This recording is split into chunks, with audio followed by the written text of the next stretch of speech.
Boa tarde, pessoal. Estamos chegando, 19 horas 2 minutinhos. Hoje nós temos presença VIP aqui na nossa rádio com o Dr. Bovo. Marcos Bovo está aqui, está ao vivo e a cores com a gente na rádio, nos estúdios, certo? Para ele dar uma boa noite. Hoje nós vamos conversar sobre algo que está incomodando e muito pesado para todo mundo hoje em dia. Doutor, seja bem-vindo, o senhor está no ar, microfones abertos para dar o boa noite já, né? 7 horas da noite. Já, né? Já podemos conversar. O senhor já está ao ar. Deixa eu me colocar junto com o senhor aqui. Beleza. Certo? Que aí, tem sempre um delayzinho, 2 minutinhos, certo? Para entrar. Deixa eu me colocar aqui do lado. Aí. Hoje nós estamos passando, doutor, já vamos direto no assunto, porque nós temos um tempo curto. Sim. Com a pandemia, nós estamos passando um surto muito grande mental. Todo mundo com problemas e a gente vê problemas gravíssimos acontecendo todo dia. Ontem mesmo, uma moça, 46 anos, se não me engano, na Anhanguera, entra na contramão com o carro dela e bate num caminhão. Então chegou-se ao nível de... Uma mãe, não é nem uma moça, uma mãe deixou o marido com os filhos. E ela tinha avisado, pelo que diz a reportagem, ao marido que iria fazer tal coisa. E não foi levada a sério, vamos pôr assim. E mesmo que tivesse sido levada a sério, acho eu difícil de evitar... Que fazer para impedir, né? Isto. E fazer para impedir, exatamente. E aí, hoje, o marido deve estar daquele jeito, né? Achando o culpado, tragicamente. E ela ainda fez uma coisa difícil, porque ela para se matar, ela arriscou a vida de outros. Sim. Então, chegou num ponto realmente alarmante o que está acontecendo. E aí vem o governo e tenta fazer uma lei ou uma mudança no tratamento psiquiátrico. E aí nós entramos na pergunta: o que fazer? A doença é grave, não é abertamente falada, mas é sentida. Como tratar isso? Bom, acho que a gente tem que responder a resposta em duas partes, né? Sim. A primeira parte é a discussão que é médica, que é clínica, Sim. que é sobre o que é cada caso, como tratar saúde mental. E aí entra uma segunda discussão, que vai ser a discussão política, econômica, dos desdobramentos disso, né? E eu acho que as duas são muito interessantes de serem feitas. Hoje, dia 18, é o dia da luta antimanicomial, né? Isso. Aqui no Brasil é um evento que começou lá na Conferência de Bauru, lá nos anos 80. Foi a segunda Conferência Nacional de Saúde Mental. A gente tem no Brasil um histórico disso, que é um histórico que começa na Itália, né? A gente tem primeiro um movimento dentro da academia e da filosofia de questionamento do padrão de tratamento de saúde mental da época. Uma coisa que data lá da década de 40, 50, começa lá com Foucault e os autores daquela época. Essas discussões foram gerando aí um frisson na comunidade psiquiátrica para a mudança do modelo de atendimento dos pacientes. Começa lá com o Franco Basaglia, na década de 60, 70, na Itália, que é um psiquiatra italiano que começou esse modelo de desinstitucionalização, que é a ideia de acabar com os grandes manicômios para fazer um tratamento mais voltado a algo próximo da comunidade do paciente. Então, os pacientes teriam casas, né? O hospital do Basaglia era o hospital de Gorizia, né? Em Trieste, na Itália. Uma cidade que eu adoraria conhecer. É uma cidade pequena, eles tinham uma influência política no local e eles puderam colocar um modelo em prática, né?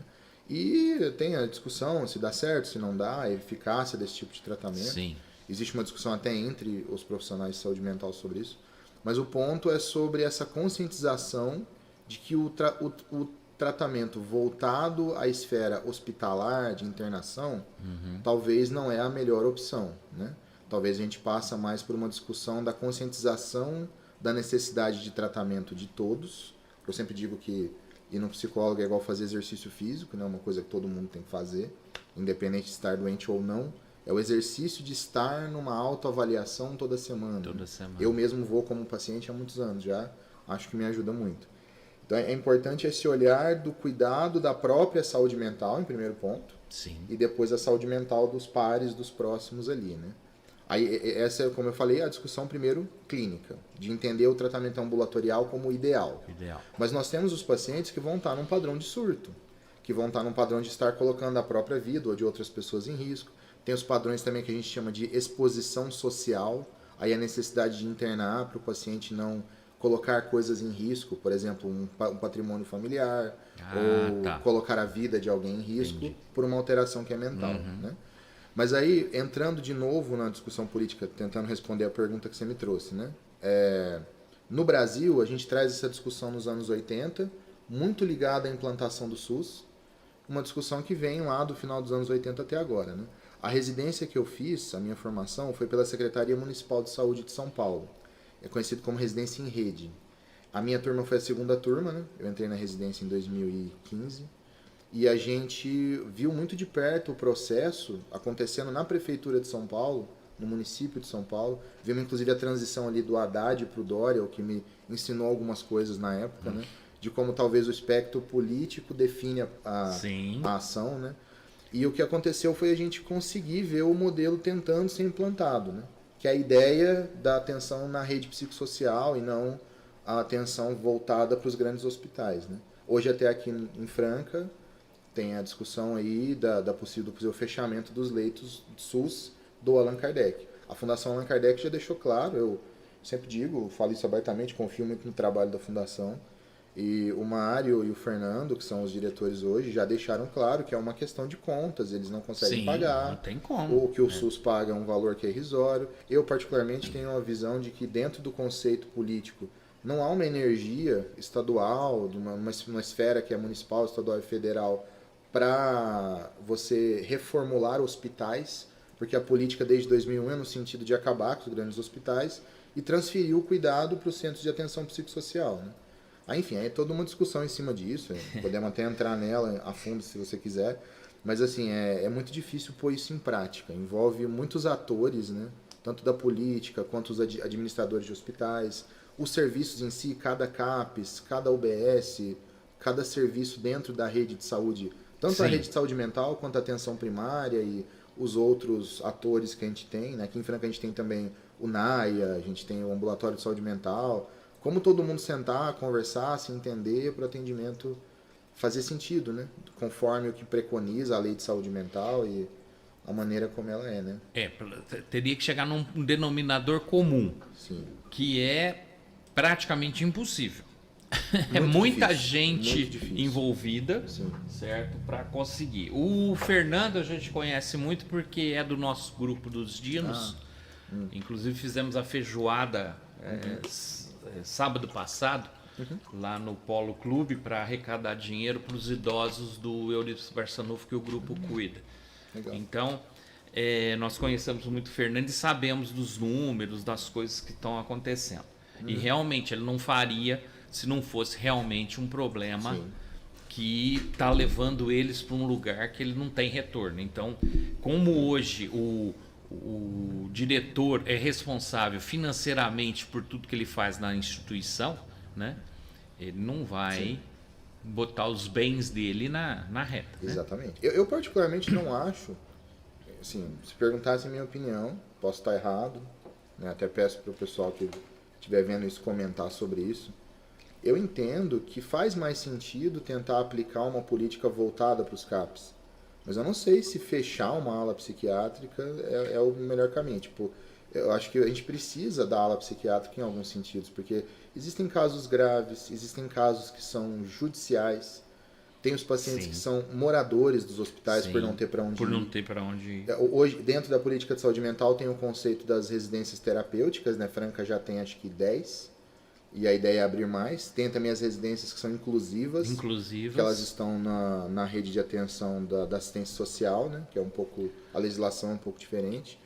Mas, assim, no final das contas, são lugares para ir esses pacientes que não têm para onde ir. E tem os casos que eu vou estar falando do pacientinho que tem uma questão cognitiva mais grave, ou um paciente que tem um comportamento aí antissocial, psicopático, Sim, problemas com a lei, exatamente. que não pode estar em sociedade, que põe as pessoas em risco. Então, assim, são coisas que às vezes eu vou precisar de um modelo de atenção que é esse, talvez o de fechar, o de trancar, né? Nem tudo pode estar no meio de todos, em sociedade.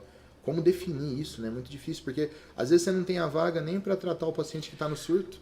Né? Como é que você vai definir essa parte do cara que tem algo que é muito grave, Muito judicial? grave, exato. Enfim, e é isso, esbarra nessa discussão que eu falei, que é a clínica e a aplicação dela, conforme ali a medicina, a ciência disso, né? Versus as questões que são jurídicas, políticas e Financeiras financeiras, também. o lugar, quem vai pagar isso e tudo mais. Tem gente que vai discordar de mim, tenho certeza que boa parte de quem está na luta antimanicomial vai discordar de mim, mas na minha forma de ver, uma solução é privatizar coisas. Eu acho que a rede de atenção de saúde mental hoje está muito atrelada a uma política mais de esquerda, a partidos da esquerda e tudo mais. Não tem um diálogo muito aberto para políticas de privatização dentro da saúde pública. Não. E a saúde pública hoje, nos países em que ela é pública, pouca gente sabe disso, mas a saúde como direito é uma coisa que existe em pouquíssimos países do mundo. Sim. E transformar a saúde em direito é exigir que o Estado entregue saúde para todos. É um gasto que nunca vai ter fim, porque é um saco sem fundo. É um gasto que mesmo em países desenvolvidos é difícil de ser aplicado. E nos países desenvolvidos, onde saúde é direito, existe um investimento privado grande na saúde pública. Muita gente tem aquela coisa de achar que privatizar uma coisa é fazer com que as pessoas paguem, né? E não é bem isso, né? A gente tem um modelo de privatização, se for pensar aqui em Franca, porque o fato da Fundação Allan Kardec gerir algum serviço de saúde mental é privatizar parte do serviço. E entendo que a Fundação está fazendo um ótimo trabalho.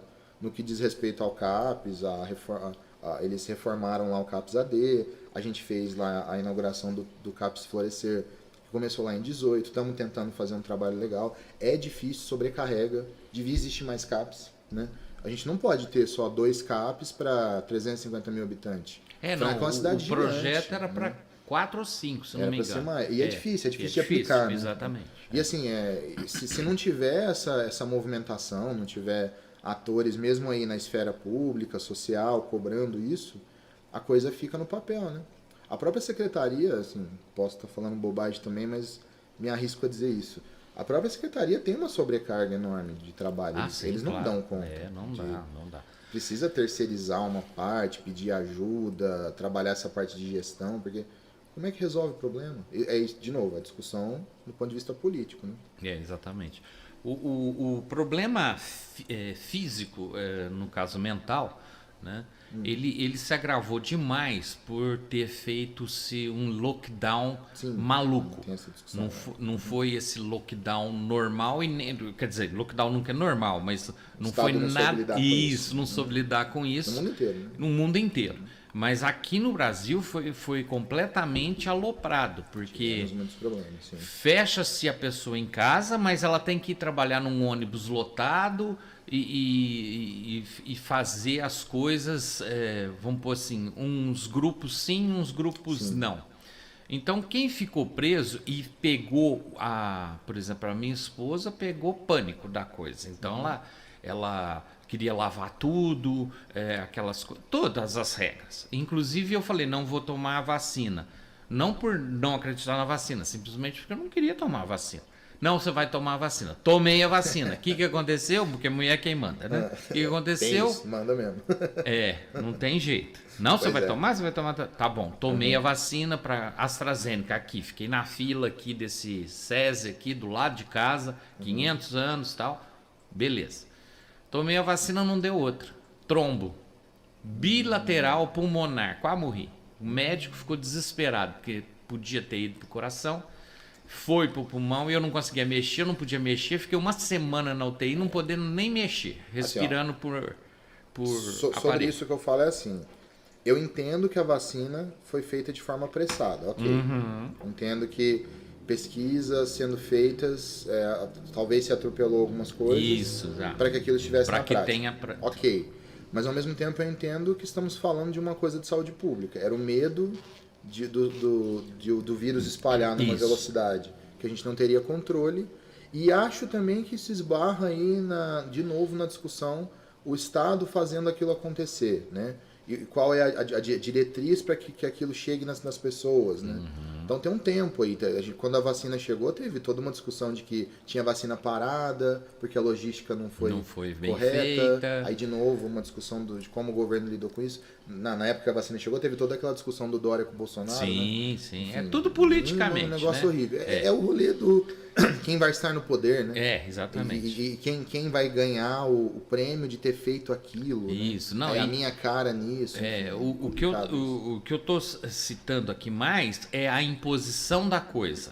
Obrigar a pessoa a fazer e no medo, né? No pavor. Assim, Aí, eu sou da opinião que, desculpa te cortar, mas eu entendo que, por mais que eu tenha um viés, mesmo um político pessoal mais libertário, entendo que o Estado intervém demais, ok. Na discussão da vacina, eu acho que nós chegamos numa coisa que a coisa coletiva ficou grande demais. Ficou grande demais. Então, nos vimos numa situação em que impor isso se tornou necessário. Porque, às vezes, não tomar a vacina significava pôr outras pessoas em risco. Mas concordo com a ideia de que a liberação da vacina talvez foi feita num tempo que estava respeitando muito mais uma lógica de laboratórios, de farmácias, e questões políticas, do que de fato a ciência disso. Eu acho que tem coisas que ainda vamos descobrir com o tempo. Com o tempo. Outros estudos que vão falar outras coisas. Mas assim, eu particularmente considero as vacinas que já saíram e os estudos até agora bem robustos. Eu acho que os casos de complicação, infelizmente, você acabou sendo um deles, né? Eles estão no registro de quem já tinha um fator de risco, talvez, uma doença prévia, ou alguém que simplesmente foi o azar, a genética, que não sabíamos. Um cara que me marcou muito, que fez eu pensar isso, eu gosto muito de rock, né? Aí eu vi a história do baterista do Offspring, uma banda de hardcore, né? Ele desistiu da turnê com a banda para não tomar a vacina. E a justificativa dele, para mim, fez muito sentido. Ele falou, olha, eu entendo quem quer vacinar, ele publicou lá no Instagram dele tudo, eu entendo quem quer vacinar, eu respeito isso, tudo bem, só que o negócio é o seguinte, infelizmente eu não posso falar assim, a família dele tem história de síndrome de Guillain-Barré, né? Que é aquela questão de segundo neurônio motor, perde movimento. E eu tô com medo de acontecer alguma coisa comigo. Eu vou ficar quietinho aqui na minha casa, isolado, até terem estudos melhores, com mais segurança da vacina. Exatamente. Aí eu tomo a vacina. Tem gente que chama essa parcela que não quer tomar de negacionista, sem entender né, a ideia de cada um. Mas ao mesmo tempo eu entendo que existe essa discussão coletiva de saúde pública que acabou exigindo que fosse feito, né? Mas enfim, é complicado, né? Entra na lógica do tem que fazer e tal. Né? Então, esse é que é o problema, da imposição, do vai lá e faça, e você é obrigado e tem que fazer, e depois veio o documento que você precisava apresentar. Quantos tiveram o documento na mão, em navios, em aviões, e chegou lá no destino, o pessoal estava com a Covid.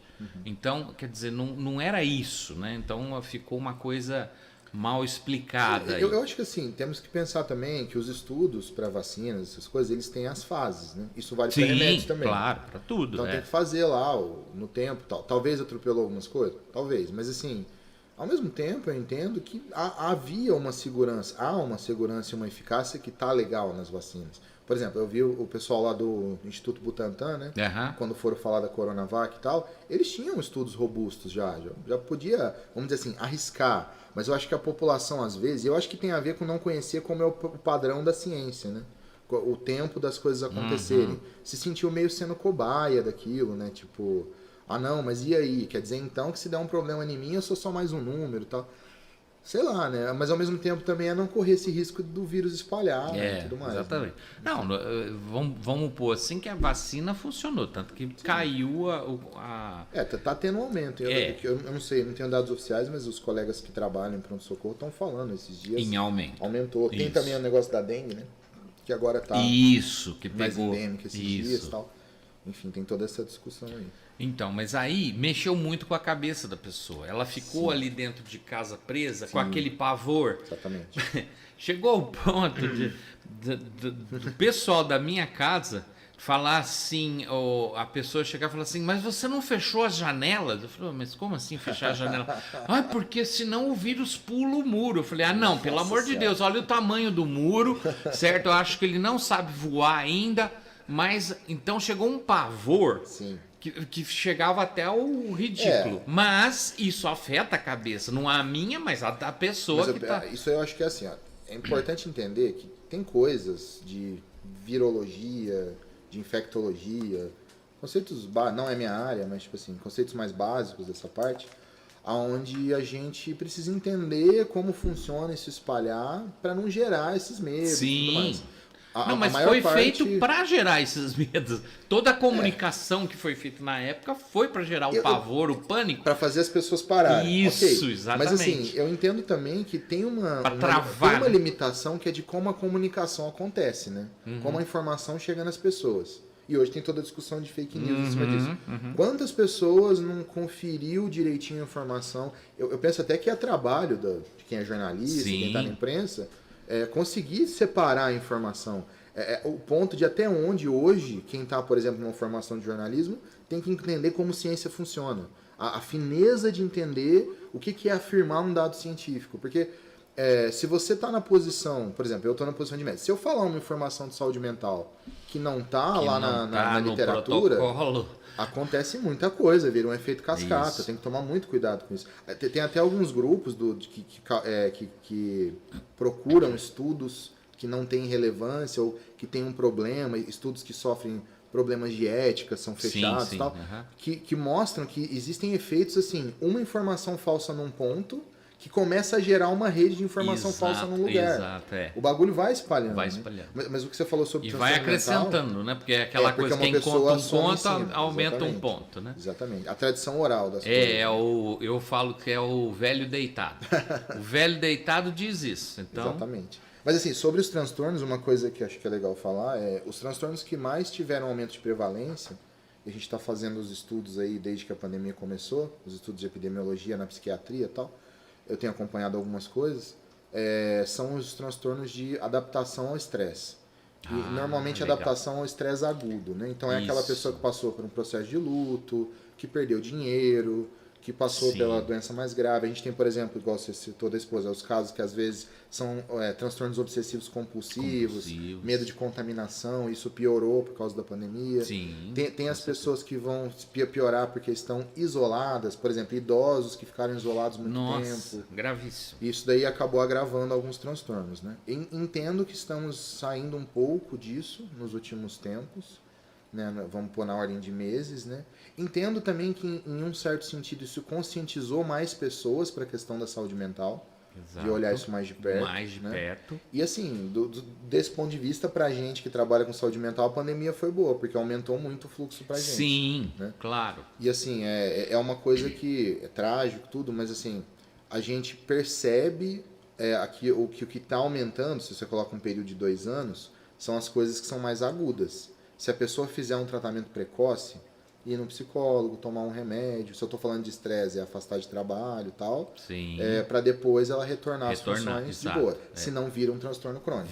Aí vai virar uma depressão crônica. Isso. Mas aí nós estamos falando, risco, né? Nós estamos falando assim, mais ou menos em Nárnia. Como assim? Porque a pessoa ela teria que fazer, mas ela não tem a condição. Isso. Nem a pública, nem a particular. Porque a particular também... Você falando de acesso. De acesso, exatamente. De acesso. Porque o público não presta atenção nesse problema. Eu vejo assim, não tem. Né? Não tem. Não tem, parece que não existe, não quer ver, não... Acho que tem outras prioridades. Isso, tem exatamente. Questões de quem são mais os atores sensíveis, envolvidos. Isso, mais sensíveis, acontece com menos frequência, tal, não quer ver. Eu me lembro de uma vez, eu estava no 5º ano de faculdade, e eu visitei o Hospital Psiquiátrico de Catanduva, que foi onde eu me formei, né, em medicina. E aí eu estava fazendo a visita, tá, e eu fui falar com o diretor lá do hospital na época, né, e a gente conversou uns 15 minutinhos, e ele virou para mim e falou assim: a grande verdade é que a saúde mental é o patinho feio do SUS. Entendi. A parte do SUS que ninguém olha. Eu lembro também na residência uma Isso vez. em quando? Isso foi em 2009, 10. Olha aí. Já são 12 anos. 12 anos. Eu lembro em 2016, nós tivemos uma fala com o Ticanori, que foi ministro de saúde mental, né? Sim, ele foi ministro de saúde mental do governo Dilma, né? Nessa época ele saiu e ele virou secretário ali da saúde mental em São Paulo, que eu estava fazendo a residência. E ele falou algumas falas pra gente. Uma fala dele que eu lembro, que me chamou a atenção, foi ele falar assim, a questão de saúde mental muitas vezes é que muitos dos dados das escolhas de saúde pública se baseiam em dados de mortalidade, né?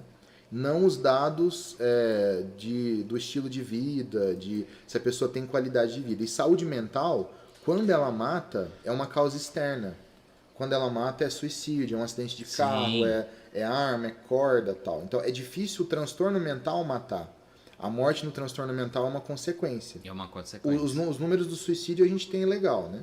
Inclusive as campanhas de Setembro Amarelo e tal estão baseadas nesses números. Sim. Mas assim, outros números a gente não tem. Então assim, quando eu vou escolher no que investir, a prioridade em saúde, fala do Ticanori. É o que causa mais mortalidade. Né? Não, se bem que suicídio é a segunda causa de morte em paciente jovem. Né? Então, sim, mas aí existe a lei, o acordo que foi feito de não se mais falar em suicídio, não se fala que morreu por outro motivo. Mas peraí, isso daí, desculpa te cortar. Mas isso daí, às vezes, assim, no registro. Tem a questão do suicídio a nível de imprensa, a nível de falar daquilo para o público. Sim. E o suicídio no nível acadêmico, científico. Sim, não. Eu tô falando. Porque, assim, quando eu vou tornar o assunto público, existe um jeito de fazer isso, né? Então, existe ali eu preciso de um cuidado de como dar aquela notícia, né? Tem até as regras que a imprensa põe e tal. Então, por exemplo, eu vou noticiar lá que o suicídio aconteceu. Como ele aconteceu, depressão. Não posso pôr detalhes. Às vezes até se evita de falar que foi suicídio. Porque tem algumas coisas, tem uma coisa que eles chamam de efeito... Nossa, fugiu o nome agora. É o efeito manada, que você falou do suicídio, aumenta é uma coisa que eles começaram a estudar lá no século XVIII. Eu lembro disso. Que tem a ver com o romance lá em alemão, né? Acho que é Goethe, né? É do Goethe. Aí que assim, quando aquilo fica famoso, o número de suicídio aumenta. Isso. A gente tem números, uma coisa que eu achei muito interessante quando eu fui estudar sobre isso. No começo dos anos 90, no suicídio do Kurt Cobain, do Nirvana, a região de Seattle fez uma questão de saúde pública para ver se eles impediam que aquilo virasse um problema, porque a notícia do suicídio do Kurt Cobain correu o mundo. E lá na região de Seattle, eles registraram uma diminuição em alguns pontos. Então, eles conseguiram mostrar que talvez tenha uma forma de falar disso para o grande público, que não vai gerar um frisson, né? Que vai talvez despertar a ideia de que quando eu falo disso, do jeito certo, no contexto certo, as pessoas vão entender que a necessidade é de tratar. É de ir atrás de um psicólogo, de tomar remédio, vencer preconceitos, né? Sim. Talvez muito desses registros estão na questão da pessoa ouvir a notícia num registro de preconceito. De olhar para a saúde mental como uma coisa que está longe dela, que não vai pegar ela. Exatamente. Hoje impossível, eu acho que é impossível, mas é impossível, o termo é esse mesmo. Impossível que numa família, hoje, a pessoa não tenha um problema. Sempre tem alguém. Hoje tem. Hoje está assim gritante. Mesmo em casas que são muito bem formadas, existe o problema. Porque o problema não antigamente era um problema de idade mais alta. Hoje não. Hoje tem criança com problema. Eu acho que uma coisa importante de falar. Os critérios diagnósticos para os transtornos nas crianças e adolescentes, eles são mais novos, né? Sim. A gente foi criando os critérios ao longo do século XX. Exato. Então, assim, vai aprendendo, né? E assim, é a gente aplicando isso na clínica também. Porque, por exemplo, tem muita coisa de epidemiologia que está sendo construída ainda. Sim, claro. Que não tem os números direito ainda, a gente está descobrindo. Né? E inclusive descobrindo, buscando ativamente pessoas para tratar. Por exemplo, uma discussão que tem muito hoje, do pessoal que tem esquizofrenia, né? Sim. A gente tem os pródromos da esquizofrenia, que são certos perfis de pessoas que se demonstram alguns comportamentos na infância, teriam mais chances de desenvolver o transtorno esquizofrênico, psicótico crônico quando mais velhos. Se a gente achasse essas pessoas, talvez seria mais fácil. É o perfil que é paranoide, o esquizotípico e o esquizoide, né? Então é um perfil de personalidade, de um jeito de ser. Por exemplo, o perfil do pacientinho que é o esquizoide, ele é alguém que se esconde. Ele é alguém que tem uma tendência, ele tem a coisa do pensamento mágico, tal, diferente, de conspiração, só que ele não é alguém que está lá fora, que socializa, né? Inclusive faz um diagnóstico diferencial com o autista, né? Mas assim, são pessoas que eu preciso achar elas. Que muitas vezes são pessoas que ficam no silêncio. Sim. Uma vida inteira. A vida inteira. Recluso e tal. E nunca encontrei aquela pessoa e inseri ela na sociedade de alguma forma, né? E acabam sendo pessoas que vão virar o cara que é o morador do hospital, que não teve alguém por ela, que sempre foi visto como estranho, esquisito, porque nunca se inseriu aquela pessoa no contexto de saúde mental, né? De dizer que é um jeito de ser, como qualquer outro, tem que estar em sociedade, tal. Não sei se ficou confuso. Não, é simples. Vamos pôr assim, todos vocês que estão nos ouvindo aí, nos assistindo, eu não consegui colocar aqui para ver quem está no site com a gente. Mas todos vocês que estão ouvindo, desde o tempo de escola, sempre teve na classe os estranhos, os quietão, os perigosos que a gente falava na época, mas não se falava em saúde mental. Não. Nenhuma palavra, nada. Inclusive, só ia psiquiatra e psicólogo, o doidão. O doidão que a mãe e o pai conseguia perceber, né? E levar para esse tipo de coisa. Se não, e outra coisa, escondido. Não pode falar. Não pode falar. Não. Porque se falasse na classe, o maluco lá, ó, o doidão lá, Então, são coisas que a gente tá mudando rapidamente, mas graças a essa pandemia o negócio pegou mais forte. Eu entendo que a própria luta antimanicomial e essa discussão de deshospitalização tornou o assunto mais popular. Isso é uma coisa também. que vem lá dos anos 70. Né? Exato. E muitas dessas pessoas, eu critico o negócio da esquerda e tal, mas essa esquerda lá nos anos 70 fez isso acontecer. Esses grupos conseguiram colocar essa pauta, discutir isso na sociedade, né? Se não fosse o trabalho dessas pessoas, a gente não teria nada hoje no Brasil, muito pouco, né? Porque é um assunto que chega em pouca gente. É difícil tornar isso público. Sim. É difícil fazer as pessoas se interessarem. Eu lembro, quando foi 2015, eu comecei a fazer canal de YouTube, Instagram, para divulgar meu trabalho. Para divulgar o trabalho. Aí a gente vai ver os números. O assunto saúde mental, ele não insere, é difícil. Você põe a hashtag, você faz isso, faz aquilo, você não consegue o alcance. Não consegue pegar. Né? Porque é difícil, as pessoas não evitam o assunto, não querem falar disso, tem tabu, é difícil a pessoa que fala disso, quando algum profissional se destaca, é porque fala daquilo muito bem, né? Consegue alcançar vários públicos, fura as bolhas, né? Mas hoje nós estamos tendo a ajuda até do pessoal que tem o problema e está abrindo, falando isso. Está indo na TV, está indo na internet, está indo nos podcasts. Sim. Falar disso e se colocando, né, no lugar. Então, você tem o rosto do problema. É mais fácil do que você ficar imaginando, a pessoa falando e imaginando quem seria. Sim. Não, a pessoa tá ali, eu tive esse problema, passei por isso, fiz o tratamento assim, tenho acompanhamento até hoje, quer dizer, facilita. Então, isso vai nos levando a deixar a coisa mais normal. Porque não era normal, até pouco tempo atrás não era normal, sim, certo? E agora, com esse termo de tirar dos hospitais e colocar no geral, na minha opinião, é o mesmo que pegar os deficientes, os alunos deficientes e colocar na classe normal. É um problema difícil. Aí é uma discussão de educação, né? Isso. Aí já muda um pouquinho de figura. É difícil porque precisa de um tratamento especializado, certo? É o mesmo que pegar lá o que nós estamos tendo agora do Allan Kardec, abrir as portas e pôr todo mundo para fora. Essa parte de educação do aluno, uma coisa que eu tenho comigo hoje. Hoje eu sou professor na Unifran, na Facef, né? Sim. E a gente estuda a parte pedagógica e tal. E assim, uma coisa que eu aprendi nos últimos anos, estudando isso, mesmo entre alunos que não têm um transtorno diagnosticado, o modelo de ensino teria que ser diferente de um e outro. Sim. Então hoje se tenta aplicar formas pedagógicas diferentes, que o aluno é o ator e tal, que tem influência de Paulo Freire aqui no Brasil, que foi muito desenvolvido no exterior e agora volta para cá, né? Por exemplo, a gente pega hoje o modelo de ensino do próprio curso de medicina, de tutoria, PBL. É a coisa do aluno falar. Aquilo permite que a gente, como educador, perceba coisas que um professor dando uma aula não percebe.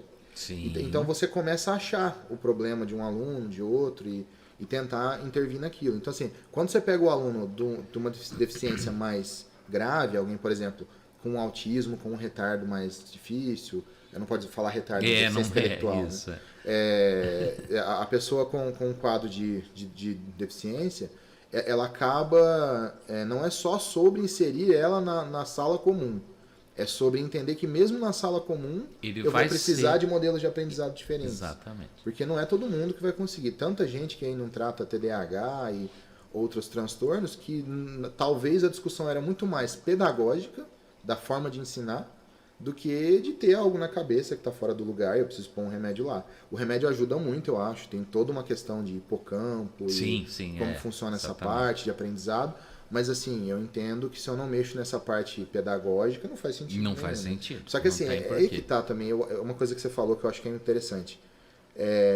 Qual que é a medida qual que é a hora que eu sei que eu estou distribuindo certo e vai dar certo? Isso, exatamente. Fazer essa inclusão de todos de repente. Isso, exato. Os seres humanos são diferentes, as pessoas pensam diferente. E não é nem só no sentido mental, é sobre visões políticas, religiosas e de comportamento, sei lá o quê. Como é que chega num consenso disso daí? Não tem consenso nem científico. Como é que você chega num consenso que é social do que deve ser feito ou não? Se existe uma discussão a nível acadêmico, como é que essa discussão fica lá embaixo?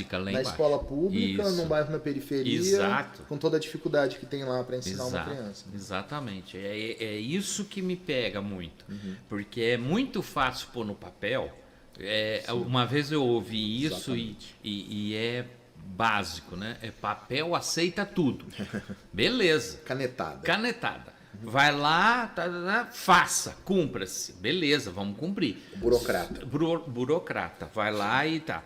Igual agora, ontem nós tivemos aqui a professora da Unifacef da enfermagem. E nós estávamos discutindo em um certo tempinho a lei que aprovaram do aumento do piso salarial. Muito bem, beleza. Todo mundo aceita isso, tá show, beleza, ninguém é contra. Só que no projeto, eu estava falando para ela não concorda, mas tá lá, no projeto não tem da onde tirar esse dinheiro. Exatamente. Não tem. Determinaram o gasto e tal, mas não tem. Aí vão jogar em cima do presidente, que obviamente vai vetar. Não vai. Vamos torcer para que não. Não adianta torcer. Difícil. Tá errado. Exatamente. Então já começou errado. Bota o jabuti lá e fala, vai lá tirar o C. Então umas coisas... Dentre os motivos da questão do Alan, uma coisa que pesou foi isso. Eles já não estão com dinheiro para pagar o basal. Como é que vai pagar a enfermagem agora? Exatamente. Porque quando você aumenta um Mas salário, não é só eles. força de lei, o nosso lar lá, o nosso Eurípides Barçanufo, cuida de idosos. Como é que vai pagar? Exatamente. Ele já está com dificuldade agora, não tinha dinheiro para comida. É aquela. Aí você está colocando primeiro a população, o coletivo, Estado, e de cá a enfermagem, né, como grupo.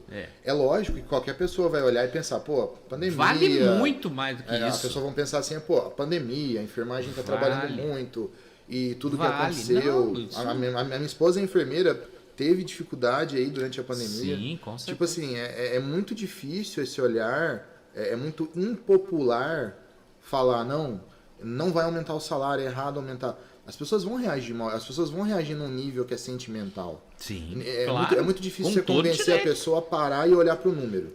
De onde o dinheiro vai vir? Muita gente vai ter aquela coisa do Estado saco sem fundo. Não interessa. Os deputados ganham tanto dinheiro, tem que pagar a enfermagem sim. Cara, todo orçamento vem de um lugar. Tem um fundo, um lugar de onde está vindo. Se você não falar de onde está vindo, isso é só um político tentando se promover. Exatamente. Eu nem sei quem foi que fez o projeto. Também não fui atrás de saber também. Mas o ponto é difícil, não é sobre ser contra ou a favor de algo, é sobre pensar primeiro no Estado, instituição, e depois em grupos. Porque se eu virar e falar assim, vamos fazer piso salarial para médico, tem dinheiro? Vai conseguir ser feito? O piso para pagar juiz e pessoal que já é concursado gera um gasto público gigantesco. O servidor, então, mas por que eles têm um aumento? Porque eles têm a caneta. Eles mesmos assinam. Exatamente. Eles mesmos assinam e pronto. Cumpra-se aí. Não, mas assim, por exemplo, você pega o pessoal do juiz. Ok, você pode até me falar no seu histórico que alguém conversou um dia, votou e permitiu. Tá.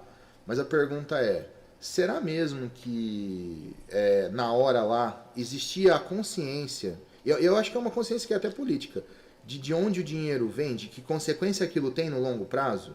Porque muitas vezes é alguém lutando por interesse próprio. Sim, só, né? mas nesse caso Isso. porque eles têm a caneta, eles mesmos fazem. É o que acontece aqui em Franca. Eu fui na Câmara, eu já fui da Câmara Municipal há muito tempo, como assessor de presidência, e eu vi absurdos. E hoje, com 4 anos de Câmara, eu não quero nem passar na porta, certo? Porque eu conheço o sistema. Quem manda são os funcionários. Fim. Não adianta falar mais nada. Durante Quem a manda residência eu vi muita coisa na Prefeitura de São Paulo que eu fiquei, puta, é assim? Né? É um nível de desorganização que assusta. E eu não acho que é uma desorganização que é proposital. Eu acho que é uma coisa que é institucional. É o Estado acontecendo. Né? E aí a história daquilo gera aquilo. Isso. Gera uma inépcia, uma coisa de não ir atrás. Porque muito disso está no contexto do jogo político, não da resolução de um problema. É sobre quem vai ganhar a próxima eleição. Essa é a energia. Né? Isso do lado político. Do lado funcionário, eles cuidam da parte dele. É outra questão. Mas mesmo os funcionários, quantos funcionários públicos não estão ligados a sindicatos e partidos? Sim, não, e outra coisa, é onde eles controlam o pessoal ali dentro. Eles ficam ligados. É muito difícil. Então, muito difícil. E outra coisa, dentro desse grupo tem problemas mentais. Tem. E aí a pessoa, dentro desse grupo, com problemas mentais, pensando nela, fazendo por ela, fica muito mais difícil de você controlar. Quantos funcionários públicos... Porque a gente tem aquela coisa do funcionário público, que tipo, por estar concursado, estar seguro... Sim, tá seguro. Ele tem os cargos que é cabide e tal, e ao mesmo tempo você tem aquele funcionário público que está se desdobrando em 5 para fazer um trabalho que outros não estão fazendo. Que outros não estão fazendo. Aí você fica, e aí, como é que eu apoio isso? Como é que eu resolvo isso? Exato, né? exato. O Estado é um saco sem fundo, né? Não adianta. O dinheiro público... Não há muito respeito com o dinheiro público no Brasil. Né? E nisso eles inventam essas leis para tirar o cara do hospital que está lá, tá sendo tratado de alguma forma, e vão tirar de lá e vão colocar, sabe-se lá onde. Hoje tem, aqui para Franca, qual que é a expectativa, né? Que foi a informação que me deram. Existe já um movimento para ter mais residências terapêuticas. A gente não precisa de muitas mais, porque os moradores do Alan hoje estão num número mais reduzido, já conseguiu tirar bastante. Eles estão nas residências. 2, 3 anos. É muito difícil gerir residência terapêutica. Eu estou falando de alguém que ficou internado 10 anos e agora está numa casa. Então. Tem pacientes que não sabem nem... Para eles é estranho ter o próprio armário, a própria roupa. Então, reinserir esse cara socialmente é um processo extremamente complexo. É muito bonito de ser visto acontecendo na prática. De ver pacientes vendo que agora eles são livres, né? Para poder fazer uma coisa simples, como ir ali, pegar uma comida na cozinha e comer. É uma coisa que eles não tinham há 10 anos, porque eles estavam no contexto hospitalar. Agora é o café, agora é a janta, vai lá no refeitório e come. É um rolê meio prisão, né? E é o melhor que a instituição hospital pode fazer. Sim, não tem como. Dentro da lógica institucional. Não é a intenção de ninguém que seja daquele jeito, né? E assim, ver esses pacientes saindo é um processo bonito. É a deshospitalização acontecendo na prática. E está acontecendo em Franca. Eu, inclusive, vou com os alunos da FACEF em algumas visitas, os internos do 6º ano. É bem legal ver o processo acontecendo. Tem várias histórias. Tem uma que é até aqui perto, né, ali embaixo. Né, e que algumas moradoras. E assim, é muito legal ver a história que eles contam, né, ver isso acontecendo. Só que assim, como vai ser isso no longo prazo? Quem vai pagar essas coisas? Porque é o saco sem fundo. É tipo assim, não, beleza, está acontecendo, a prefeitura, o sistema, o SUS, o dinheiro público está onerado com isso para todo o sempre. Então, para todo o sempre, essa conta agora existe. Porque ninguém vai chegar e fechar isso agora. Não tem como chegar ali agora, fechar a casa e pôr o paciente na rua. Não existe. É uma negligência gigantesca. Eu estou falando de alguém que tem um transtorno crônico, ficou internado um tempão. Alguns não têm condições cognitivas de gerir a própria vida. E não tem família, não tem para onde ir. Meu Deus. Tem todo um trabalho aí de serviço social para reinserir essa pessoa, mas não dá. E mesmo as famílias de alguns desses pacientes são famílias cheias de questões sociais, de perda, de todo. Como é que se resolve isso? O ponto central é como se resolve isso. É a pergunta que eu faço desde sempre. Como se resolve isso numa via que é 100% pública? Eu acho que não resolve. Tinha que ter alguém em outra instância, tinha que alguma coisa no meio, ser privatizada, ser entregue a alguém da iniciativa privada, indústrias que queiram fazer isso, para que isso mude. E faz até muito sentido, né? A indústria ter o lado social dela, se esse lado social fosse de saúde mental, resolveria muitos desses problemas, né? O que é a indústria ajudando o social, né? Mas a indústria, nesse ponto de saúde mental, ela só pensa no RH. A indústria pensa só no RH. A pessoa trabalhando. Exatamente. Certo? O problema psíquico dela não é contado. E deveria ser, né? Porque resolveria um monte de problema que pode estar acontecendo dentro da empresa que a pessoa não está vendo. Exatamente. A gente tem muito isso, essa questão de você afasta um paciente do emprego por uma questão mental. Aí o paciente esbarra em duas coisas. Primeiro, o RH da empresa. Esse RH está preparado para receber esse afastamento? E outra, às vezes a doença mental, como é frescura. Às vezes a doença mental está no RH, que deveria estar cuidando daquilo. Né? E o segundo problema é esse paciente com quem contrata ele. Né? Quando esse paciente não é o dono, né? Que aí é uma outra discussão. Mas a questão a empresa está preparada para entender isso? Hoje tem a discussão da CID-11 e do burnout. Né? Sim, do burnout. Tem algumas pessoas que falam assim, não, o burnout está sendo criado para responsabilizar a empresa pelo transtorno mental das pessoas. Aí a gente também na clínica tem que tomar cuidado com isso. Até onde o paciente tem um problema só na empresa. E até onde aquilo está em muitas esferas da vida dele, e a empresa é mais uma dessas esferas. Né? Mas não adianta, na prática nossa, direto você vê, e eu acho que com o burnout na CID-11 agora, nós vamos conseguir conectar mais o ambiente de trabalho ao transtorno mental, que é a questão de falar, foi o trabalho que gerou isso, né? Porque aí fica mais grave para as empresas. Eu acho que as empresas tinham que tomar muito cuidado com isso. Muito cuidado. Mas está se tomando o burnout como um problema da empresa. A empresa tá vendo isso como assim, vão me jogar mais um peso em cima para que eu tenha que resolver. Certo? Isso que ela está entendendo. Isso, de quem empreende. É mais um peso que estão trazendo para cima de mim. Mas é um negócio que sempre existiu. Eu acho. Não, sempre existiu. O Jaiminho chamava de fadiga. Isso, exatamente. É a mesma coisa. É a mesma coisa. Só que a tal coisa, o paciente mostra que é dentro da empresa. Sim. Entendeu? Como você investiga isso. Isso, porque ele chegou na empresa, ele já chegou com um problema.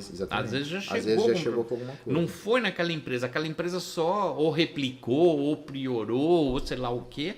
Mas não é o problema dela. Mas ela que vai ficar com a... Se reforça muito aquele discurso de que o paciente está fazendo um corpo mole, quer ganhar alguma coisa com isso, né?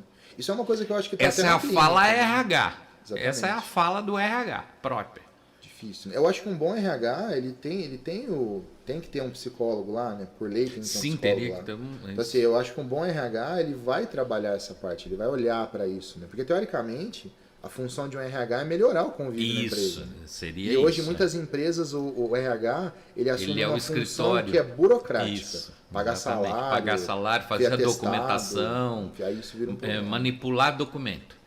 É a função. Doutor, nós estamos a 10 minutos das 20 horas, o senhor tem compromisso, eu agradeço demais a presença, certo? Vou deixar os microfones para o senhor agora, o agradecimento. Eu não consegui ver quantas pessoas entraram. Depois a gente vê os números. Isso, vamos ver os números. Pessoal, curtam, compartilhem, comentem, deixem suas perguntas que vão ser encaminhadas para o doutor, tá? E agora eu deixo com ele, deixa eu colocar só ele aqui na tela, para as despedidas do momento aqui, para a gente poder encerrar, que ele tem horário. Bom, agradeço muito o convite, Mauro. Gostei muito dessa conversa, nem vi o tempo passando.